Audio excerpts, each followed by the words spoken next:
I'd like to introduce Jonathan Dharmapalan, who is the founder of eCurrency, where he invented and pioneered the digital fiat currency method to create central bank issued digital currency.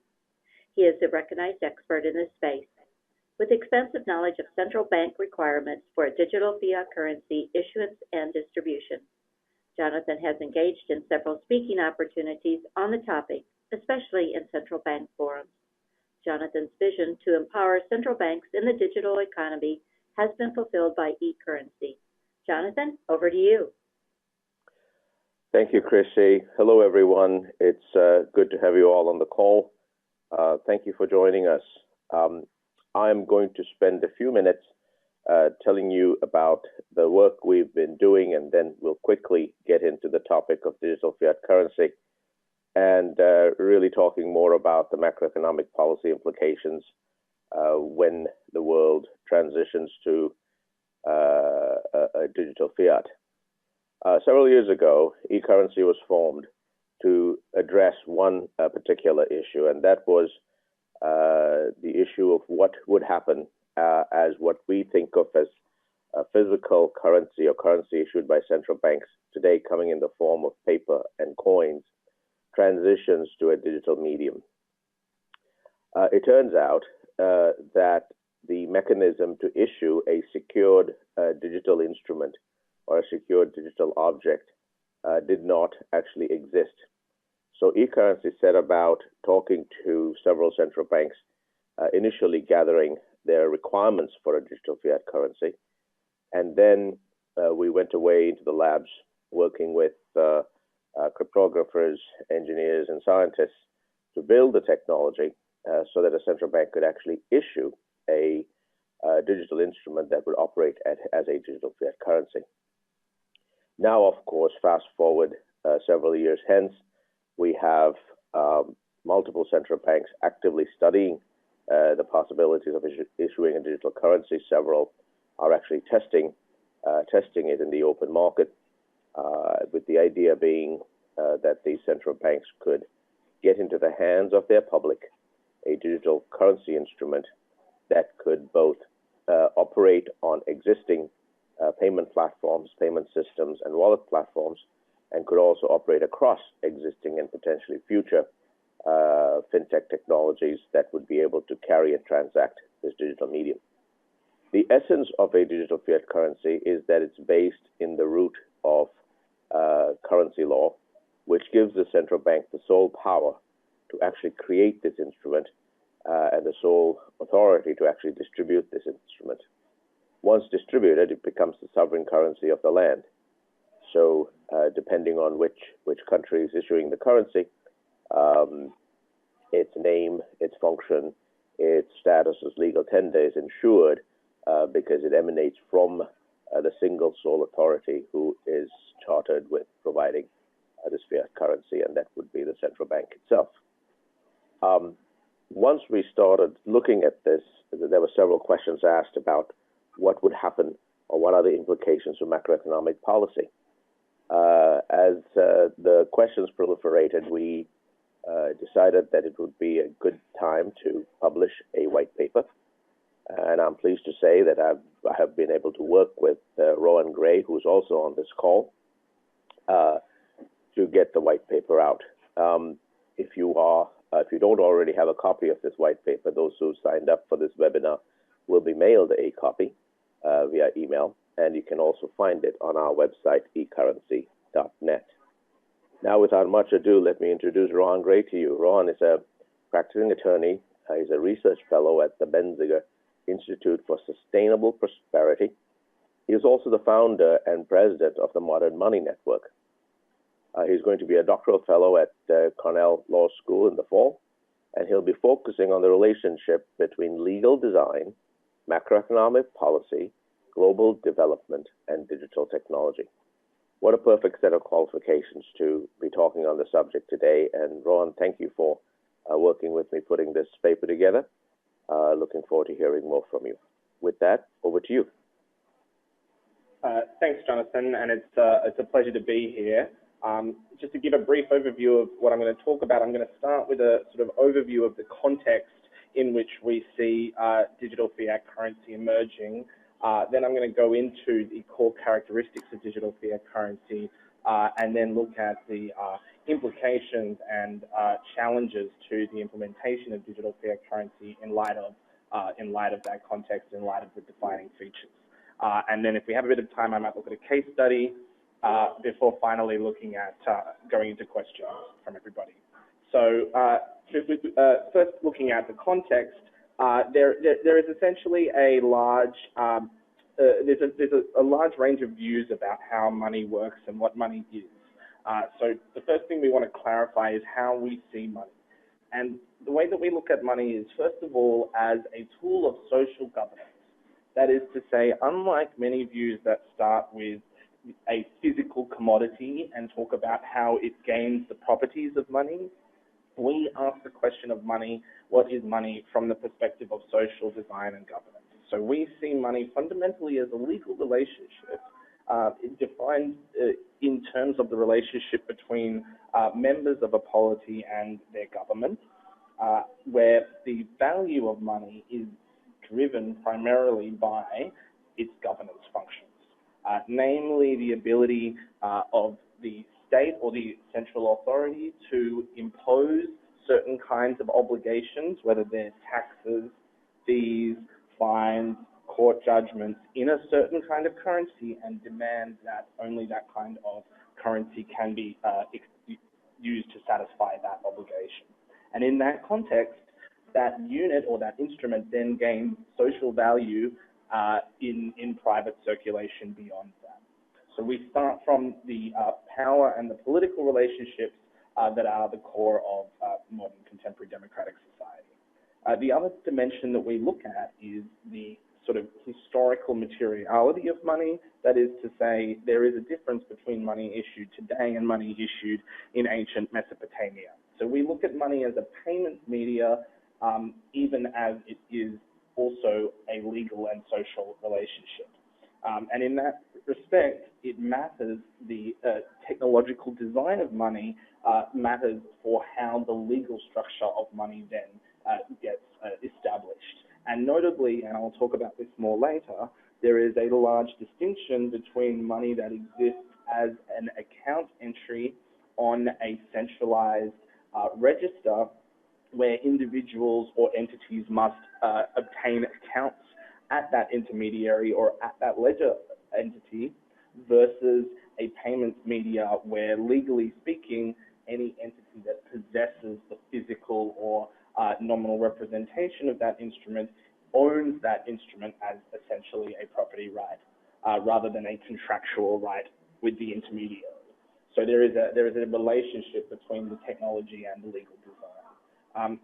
In addition to that, we also conceive of money not in the kind of monopolistic sense alone, but in the sense that there is a hierarchy of monies in operation at any point in time, going from the government-issued money at the top of the hierarchy all the way down to the kinds of circulating individual IOUs or credit that could exist in private communities. But just because there are different kinds of money does not mean that they are equal. And we look at how money gains relative value to other kinds of monies. And in particular, we look at the value that society places on safety. That is to say, the knowledge that an instrument that is worth 100 nominal units in the unit of account will also be worth 100 units in the future. That is to say, principle and safety. We also look at the liquidity of those instruments, that is to say, how easily they can be converted into other assets, notably the most current form of currency. And lastly, we look at the yield that is available on those instruments, whether it is non-interest earning or positive interest earning or potentially negative interest earning. So those kinds of features of a monetary instrument have effects on the relative value of that instrument to others. We also look at the difference between obligations that are issued that are backed by a promise to be convertible into another currency or real goods and services, or that are collateralized by an underlying asset, versus liabilities that are essentially uncollateralized and rely only on the fiat nature of the ability to be used to repay debts or to satisfy tax obligations. So the distinction between liabilities that must be backed by specific assets versus liabilities that are broadly backed by the power of the legal system and the political system have different properties and functions. Lastly, we look at the idea of money as a sovereign instrument, and we ask what makes sovereignty, what makes a monetary instrument a sovereign monetary instrument. And we would say that we see it as being backed by the full faith and credit of the sovereign entity. We see it having not only the capacity to be used in payment of private and public debts, but also the ability to satisfy any obligation imposed by the state. So in that respect, we see things like tax credits having monetary properties, even if they may not be official legal tender. And lastly, we look at the idea of general acceptability, which is the idea that because of the perceived or potential stability of the political and legal system and the long time scale of those decisions made by those entities, that once a certain kind of monetary instrument obtains value as on the basis of its legal capacity as a means of paying taxes or as legal tender, that instrument then gains secondary value in terms of private liquidity because it is generally perceived to be acceptable because other entities also have a demand for the legal tender or the tax credit to satisfy their obligations to the centralized authority. Moving on, when we take that view of money and apply it to the global context today, there are three kind of broad dynamics that are important for how we conceptualize digital fiat currency. The first is that we are in an era of macroeconomic uncertainty. Many ideas about how the macroeconomy worked are currently being revisited in light of empirical evidence to the contrary.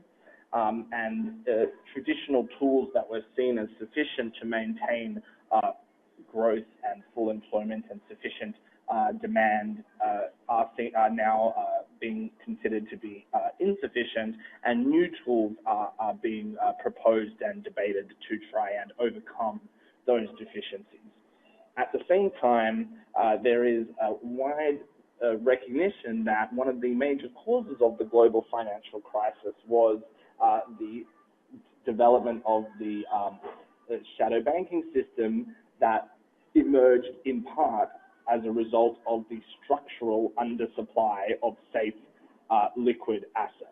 Notably, this was caused by, in part, the historical limits on deposit insurance, such that individual bank accounts were capped in their insurance at levels that were sufficient for consumers but were insufficient for large institutional money managers that required places to store large amounts of funds in a cash-like medium without incurring any default or principal risk. At the same time, there was also a structural undersupply of safe government liabilities in the form of treasury securities in key global money markets, forcing or incentivizing a number of money market actors to turn to private near money alternatives that in good times functioned in a similar manner to safe assets, but in periods of crisis were ultimately revealed to be not as safe and not as structurally sound as the instruments that they were purporting to emulate and be able to replace.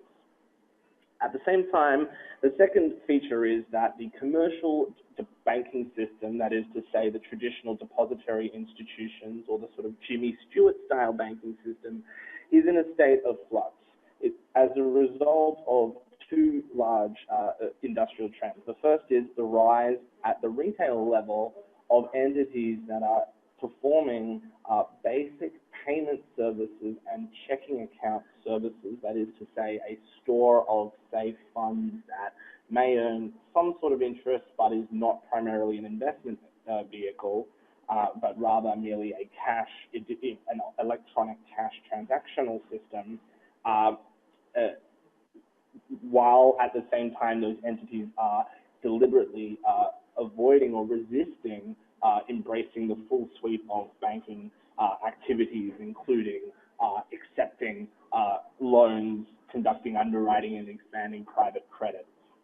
At the same time, at the wholesale level, as I previously mentioned, institutional money managers and money market actors have turned to private near money, such as money market fund shares, commercial paper, and asset-backed securities, as well as different forms of swap arrangements to provide safe or perceived safe asset vehicles that do to meet their demand that is not being satisfied by the issuance of bank deposits and or other forms of safe government liabilities.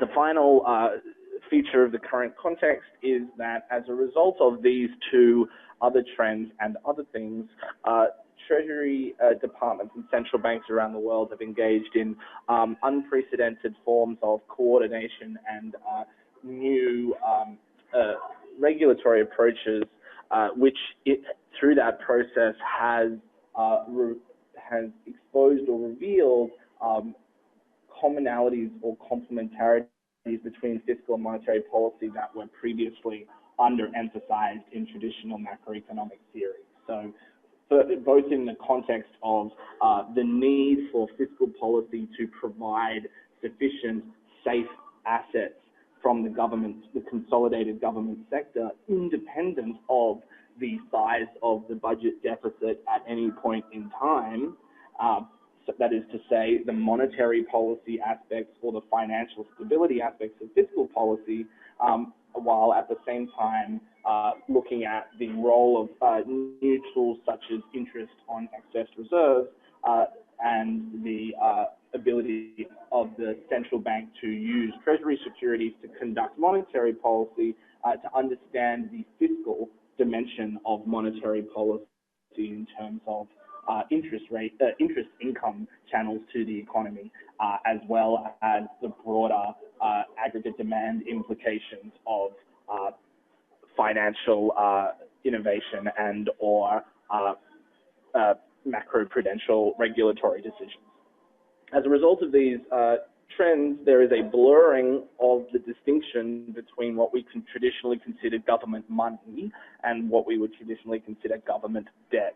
So in the context of the interest on excess reserves regime, as many central bankers around the world have noted, at the point at which the rate on excess reserves is identical to the rate on the short-term treasury bill, those two instruments effectively are substitutes for each other for entities that have access to both of those markets or payment systems.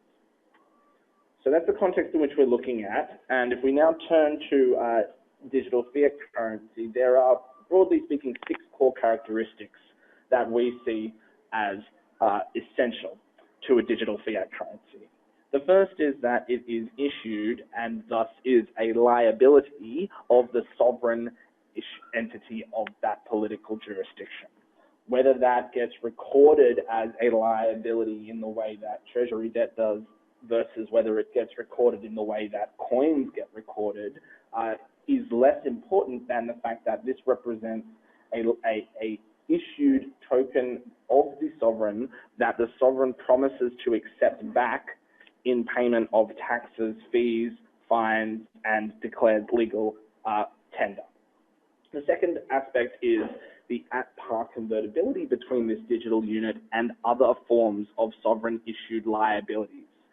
The obvious examples here are other forms of instruments that currently are considered currency, such as coins and notes and central bank settlement balances or reserves, but this also can be extended to any form of government-backed, government guaranteed liability, which includes treasury securities, agency debt that is issued with the guarantee of the broader government, as well as even private debts or bank deposits that are insured or guaranteed by the government. So understanding digital fiat currency as in this, to look at the third concept, essentially fungible between all kinds of government liabilities, and in doing so forming a kind of meta currency in which all of these other existing government liabilities then become essentially subclasses of. So in the past, we would have sent text messages through the SMS system, made phone calls on the telephone lines, and then sent an email through our dial-up connection. But today, all of these functions are performed on the same network. And in that same way, we see the digital fiat currency network ultimately serving as the core payments rails for any other form of digital government-issued instrument that may want to have particular properties. The fourth characteristic is that the intermediaries responsible for managing payments on behalf of individuals would require licenses in the same way as banks and payments processors currently require licenses in most jurisdictions around the world, if not all jurisdictions, and that these intermediaries would be responsible for managing individuals' digital fiat currency wallets, but would not be issuing liabilities to those individuals. Instead, they would be managing the property of those individuals, similar to goods stored in a safety deposit box, or one's clothes when they are left at the dry cleaners, which from a legal perspective is understood as a relationship of bailment rather than a contractual debt obligation in the way that a bank deposit currently is. And lastly, the idea that transactions in digital fiat currency are instantaneous, and as a result of that, the payment system itself does not generate a new source of settlement risk such that a transaction could be disrupted and ultimately end up in two places at once, or require some form of external settlement. Now, the macroeconomic implications of this technology are that, first of all, it replaces the current the banking deposit system with a universal payments infrastructure over which consumer-oriented financial service providers, both at the retail and the wholesale level, can innovate on top of. So this is a sort of platform vision of the payment system where, in the same way as an individual may have an email account that they access through an online portal or through a range of client applications on their computer, that the underlying payments rails could be accessed and used by a whole range of API-level financial service applications. The second thing is that it simplifies the fiscal monetary policy coordination process and promotes fungibility between existing classes of government-issued monetary instruments. So to give an example of this, the quantitative easing approach pursued by the US federal government, to the extent that it purchased treasury securities with central bank settlement balances, from the perspective of the private sector, that was a swap from one kind of government liability to another, more akin to transferring funds between a savings or time deposit account to a checking account than creating an entirely new instrument. So it could be, one can imagine a fiscal system that extremely simply issues new digital fiat currency into existence for any deficit that must be run, and then the central bank pays interest directly on those digital fiat currency balances in order to implement monetary policy. And those balances would perform similar functions as the issuance of new treasury securities today, in that they would be a safe government instrument that promises interest payments that can be at any point in time converted at the central bank into some other form of government liability at a discount rate set by the government. The third thing is that it provides new and powerful macroeconomic tools for managing systemic risk and liquidity issues, in that it removes the perceived de jure liquidity limits on the banking system, which in practice are generally not recognized anyway, while allowing banks to continue to do the core banking services of underwriting and maturity transformation without effectively eliminating banking, in contrast to 100% money or Chicago plan proposals that attempt to replace the banking system entirely with some form of government fiat currency.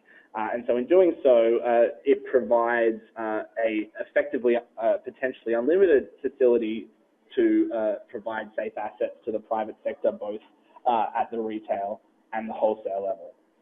At the same time, it maintains decentralized payments while enhancing public control and security, in the sense that intermediaries do not need to have an individual's account number or even their identification number in order to process a transaction, because either the intermediary or the central bank's role in facilitating a transaction through the digital wallet network is merely to verify that the sum total of balances at the end of the transaction is the same as at the beginning of the transaction.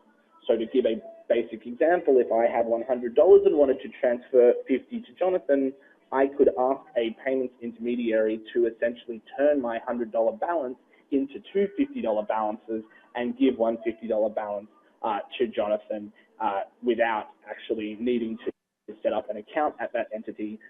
The logistics of that would look more like if Jonathan and I went to a bank teller window and asked to change dollars for cash. Lastly, it facilitates greater transparency in data collection by policymakers without undermining the transactional anonymity and privacy that is the essence of cash. So lastly, just looking at the challenges to this process, the first thing is that it is important not to undermine the ability of the banking system to continue to perform underwriting and extend credit.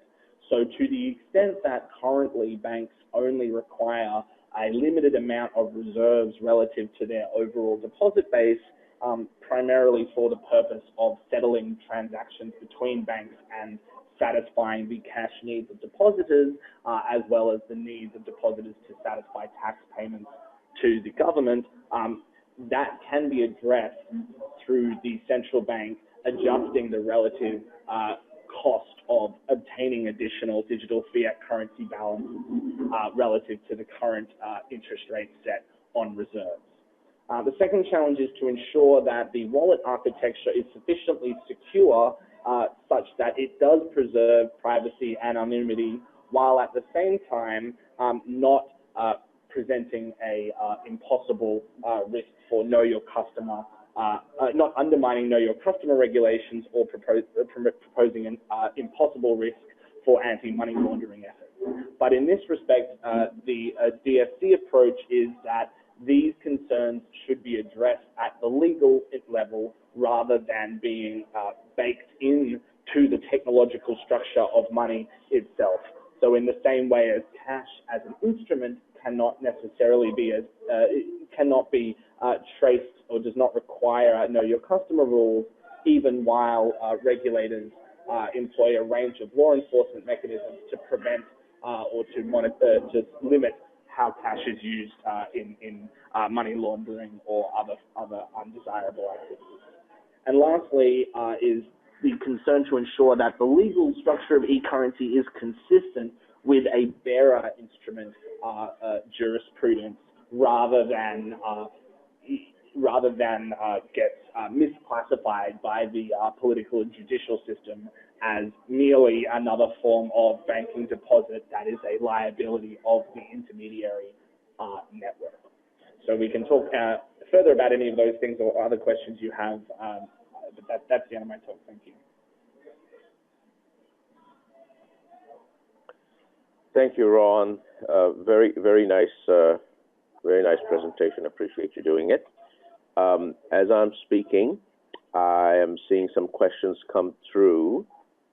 I will, why don't I start with the first one here, and we'll try and answer as many of these as possible.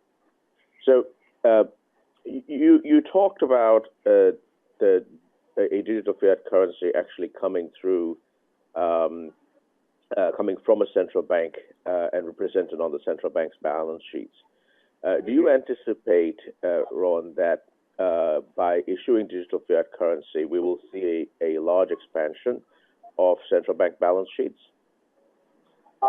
So I think that is definitely something that is likely to happen in the sense that what we are seeing today with things like quantitative easing is an acknowledgement that there are a range of government liabilities, whether they're issued by the central bank or the Treasury or other agencies that are currently circulated but are difficult to monitor, even as they essentially, from the perspective of the private sector, has similar properties to central bank issued liabilities. So to the extent that something like quantitative easing constituted a large expansion of a central bank's balance sheet, it did so by reducing the relative size of the balance sheet of the Treasury in terms of outstanding liabilities in private circulation.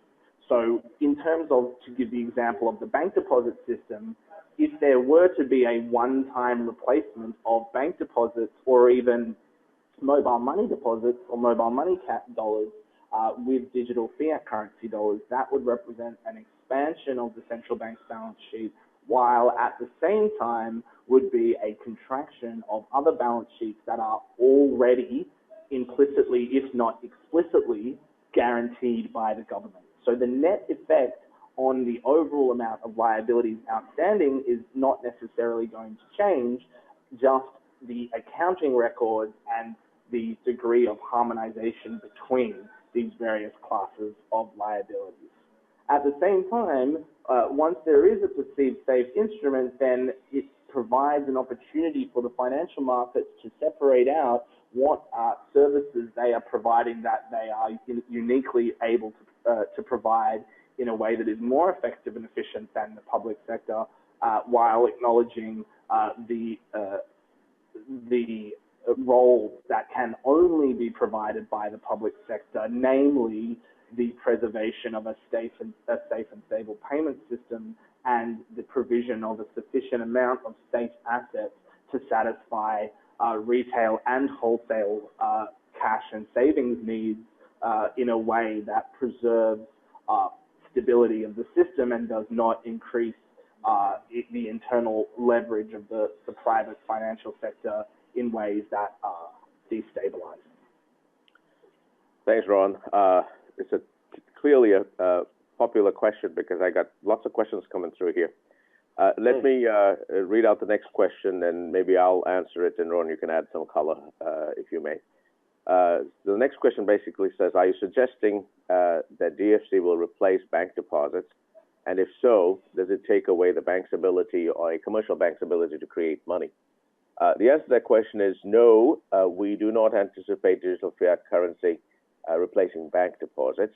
We actually see digital fiat currency replacing or being substituted for physical fiat currency. Physical fiat currency, as you know, are the legal tender instruments that we carry in our wallets and our pockets in the form of paper and coins. We see digital fiat becoming a subset of what is today physical fiat. So digital fiat, for all practical purposes, is a subset of M0, not a subset of M1. However, because it is digital, it'll have certain capabilities that physical fiat currency doesn't have today, which is that it can be transacted over an electronic medium over distances without regard to time and space. So in that way, a digital fiat will do certain things that you can do with a bank account today, which is to wire money or send money, etc. So a digital fiat will have some functionality that is electronically enabled, but it does not actually replace the electronically enabled money that is in bank accounts. The bank's role as just one more thought, the bank's role as a financial intermediary that enables the creation of money and the ability to secure and issue loans in an effort to expand the leverage and the velocity of economic expansion in society does not actually go away. Digital fiat is merely an enabler of electronic transactions at the currency level, not at the bank account level, and ends up on the currency balance sheet of a central bank, not necessarily the RTGS-enabled settlement balance sheet of a central bank. Go ahead, Ron, if you want to add a couple of thoughts to that. Yeah, thank you. I completely agree, and I would emphasize that one of the defining features of this model relative to historical models such as the Chicago Plan is that it is not attempting to eliminate that fundamental role of banking in the economy, and that currently banks have an at-par convertibility between their bank deposits and the M0 forms of currency that Jonathan is talking about. So what this is doing is fitting into that existing at-par convertibility framework that is backed up in the first instance by the deposit insurance system, and in the last instance by the central bank as a lender of last resort and provider of liquidity to the system. So to the extent that bank deposits today function have a safety and legal property that is similar to M0, that relationship will be preserved, but it will not be an attempt to replace the ability of banks to extend new purchasing power. Yeah. Well, there's another question here also, which I'll go ahead and ask, and I'll say a few words about it, and Ron, you can jump in as well. The next question is, if the government gives interest or pays interest on DFC or digital fiat currency, will this compete with bank deposits? So the answer to that question is that we actually don't anticipate governments paying interest on digital fiat, just like governments and central banks don't pay interest on physical fiat currency. If you actually look a little bit more carefully into it, the central banks actually earn seigniorage. It's almost a reverse interest, but earn seigniorage on the issuance and distribution of physical fiat currency. We actually see a similar model with a digital fiat currency, again, coming off the same balance sheet of a central bank, that a central bank would continue to earn seigniorage, just like it earns seigniorage from the existence of physical fiat currency. As a result, in a normal environment where bank deposits don't compete with physical currency, bank deposits would not compete with a digital fiat currency either. Of course, we have been in an interesting economic environment where bank deposits hardly paid interest. If that was to continue, bank deposits would look pretty much the same way they look today into a future with digital fiat in circulation. Anything you want to add to that, Ron? I just add that one of the characteristics of the current context, as I talked about, was the fact that there are a range of mobile money providers today that are providing a digital cash checking account-like service. And so it is into that layer of the existing system that digital fiat currency would be attempting to improve and enhance, not to compete for depositors. Well, the next question actually builds on that. It's fantastic. The question is, alternatively, what happens to e-money operators and non-bank financial institutions already operating in our market? That's an excellent question. So a few words from me. The ability to actually create a digital fiat currency by a central bank and to actually distribute it comes from the fact that we already have commercial banks, we already have non-bank financial institutions and e-money and mobile money operators out there who have built the networks on which a digital fiat currency can operate. So what we have done, or what we have envisioned, is an environment where the central bank actually provides the digital fiat currency instrument, but does not actually build the networks on which it'll operate. Those networks will actually come from the private sector, provided by commercial banks, provided by e-money issuers or e-money operators who provide the payment systems, who provide the wallets, etc. By decoupling the digital fiat instrument from the network or the wallets, what we've been able to do is leverage the existence of these networks and rails to actually issue and distribute and transact in a fiat currency. So imagine a wallet provided by a private e-money operator. Those wallets will continue to exist. In fact, they will enable not just the securing of those wallets, but they will also enable the transactability of the money in the wallets. What changes, however, is that the money in the wallets will actually come from the central bank, and that will be the digital fiat currency. So decouple in your mind the currency from the wallet itself and the currency from the network on which the currency operates. So think about this more as pipes and water.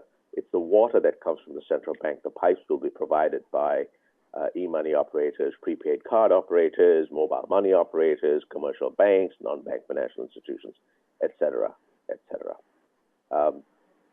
Ron, any thoughts on that? Yeah, I just add one thing, which is that to build on Jonathan's metaphor, currently one of the issues with the mobile money system is that the water has legal safety issues. So mobile money operators today have their funds usually backed at banks with deposit accounts, but as I mentioned earlier, there is a similar problem for these large mobile money operators as there is with large institutional money managers, in the sense that traditional bank deposit account insurance is capped, so that if you hold your deposits in a single account at a bank, you are incurring potential risk of that bank. So some countries around the world have attempted to get around this through establishing legal trust structures. Others have attempted to get around this by establishing ring-fenced deposit accounts, or even ring-fenced central bank accounts to back up these mobile money funds. And so what this is attempting to do is to provide an opportunity for mobile money operators to have a safe, sort of clean, high-quality water that they can put into their pipes, so that they don't have to worry about incurring safety risk from higher up levels of the payments system, notably the deposit layer. There is another interesting problem that gets solved by a DFC, or the digital fiat currency, in a world with multiple mobile money, e-money operators, and non-bank financial institutions. As Rohan had mentioned, the instruments or the money in these systems today are different in that each of those are insured or guaranteed by the private institution that's also operating the system. By instilling or inserting a digital fiat into all of these operations, not only are you able to ensure the security of transactions that take place amongst users of any one of these systems, but you're also able to have this digital fiat currency as a unit of account, as a sovereign instrument, operate across payment systems. And it addresses one of the biggest problems that these e-money operators, non-bank financial institutions have today, and that's the nature of interoperability between systems. The interconnectivity between systems is a problem that can be imminently solved, but the interoperability of the instrument itself has continued to be a challenge. So what we see in a world of digital fiat currency is that since the central bank is the issuer of the instrument, this instrument is able to cross networks and operate across these multiple networks as the unit of account and the unit of value, again recognized as legal tender across these multiple platforms. So the nature of digital fiat actually addresses several problems at several layers all at the same time, which, by the way, is why central banks are looking at this topic quite intensely as we speak. Rowan, one more question just came in. We'll make this the last question unless others come in. Do you anticipate that digital fiat currency will reduce the cost of money? In other words, the cost of, I believe what they're asking is the cost of actually printing physical currency, distributing physical currency, counting and securing physical currency, collecting up old currency notes, destroying them, and then reissuing every several years. Do you anticipate that digital fiat will actually reduce the cost of cash? Yeah, I mean, so in addition to the fact that currently physical cash, both in terms of notes and coins, erodes and degrades and must be continually replaced, and that in addition to that, the anti-counterfeiting mechanisms on those instruments must be constantly improved and enforced in ways that require a large physical presence across geographic regions. Those kinds of costs will be replaced with the ability to issue a essentially digital indestructible instrument, where the regulatory approach can be managed with a far lower amount of resources because the regulation happens digitally. That is to say, it requires IT capacity and it requires digital security technology, but it does not require the same sort of anti-counterfeiting on the boots on the ground as you see with existing cash units. In addition to that, there is a huge amount of redundancy currently across government agencies in terms, as well as Jonathan said, but even between private money operators in terms of the infrastructure required to produce, oversee, disseminate, and monitor instruments across different networks.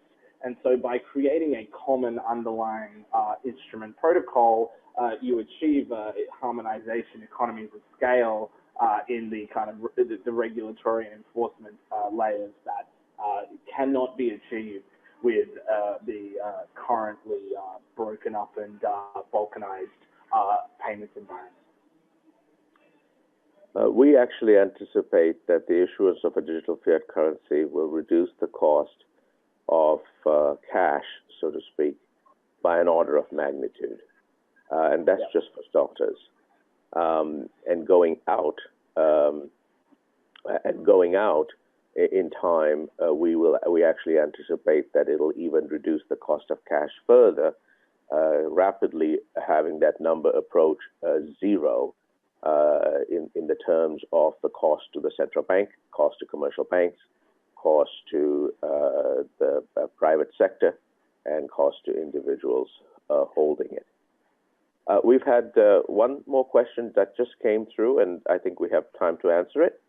The question is, what is the value proposition for individual users in mature economies that are already well served by the private sector? Ron, do you want to take that? Am I putting you on the spot, or shall I?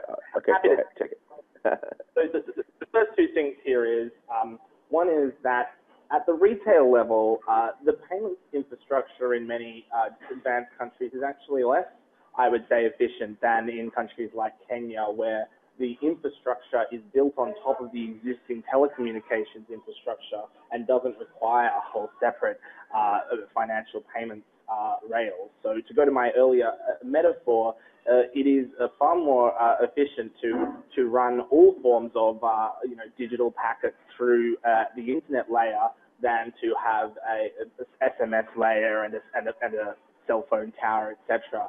And so this is actually, as a result of the way that technological development works, almost leapfrogging many of the more sclerotic aspects of the more advanced economies retail payment system. But in addition to that, as I mentioned before, in most advanced economies that are built around the banking deposit layer system, the inherent deposit insurance limits to those have forced large money markets and institutional actors to develop their own payments rails and payments platforms to conduct the kinds of transactions and liquidity operations that the banking deposit system is currently unable to legally secure. So the context in which we're viewing this is that there are serious efficiency and structural design problems, even in advanced economies, in terms of their harmonization and the functionality of their payment system. At the same time, within the government sector, central banks have faced limitations to their existing toolkit, which is why you're seeing a significant discussion amongst central bankers around the world to move to a regime that allows for more effective control of negative nominal interest rates through changing the relationship between physical cash and the reserve settlement system, as well as attempts to expand access to the central bank balance sheet through swap and repurchase agreements involving treasury securities in order to allow for a broader channel for the implementation of monetary policy beyond the central bank depository institution network of the reserve system. So both the public payments and the reserve system are currently facing limitations in how they can be used to satisfy the macroeconomic and macroprudential needs of policymakers. I will add a couple of thoughts and maybe throw an analogy out in response to the question. We are really looking at an environment here where a central bank issues a digital instrument to essentially mimic or behave like a physical instrument that they issue today. The question then becomes, how does this enable a typical citizen or the broader public in some way that is beneficial to the broader public? And we actually see this as an instrument of financial inclusion, an instrument of leveling the playing field, not just for the public, but for the private sector, for commercial banks, for non-bank financial institutions, etc., while still securing the instrument itself in such a way that it emanates from a central bank balance sheet.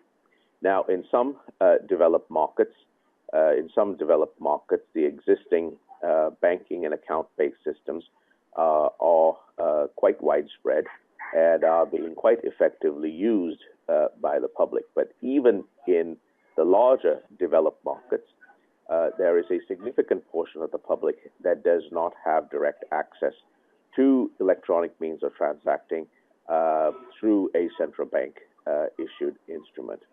And so you could argue that despite the proliferation of bank accounts, credit cards, and other account-based systems, there is a significant portion of the public, and in some instances, even our children, who are excluded from leveraging that, except through their parents. As a result, a digital instrument in the hands of the broader public should play a role in further secure financial inclusion and further securing the ability of the economy to function with as little friction as possible. And in many ways, one could say that the electronification of money is inevitable. It is going to happen whether we are here or not. And so the challenge here is, what role will the central bank play when that electronification or the digitization of money happens?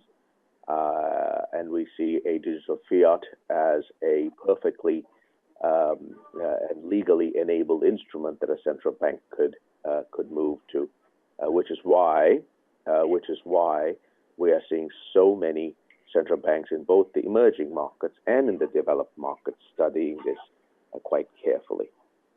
On that note, let me bring this call to closure.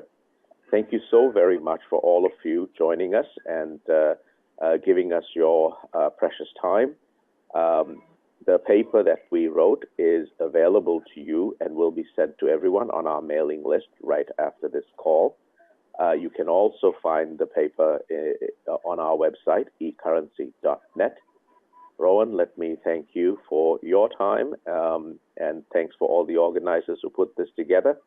Should you have any additional questions, please don't hesitate to send a note to myself and or to our website, info@eCurrency.net, and we will be most pleased to get back to you immediately. Thank you again, everyone, and a great day to you all. Bye-bye.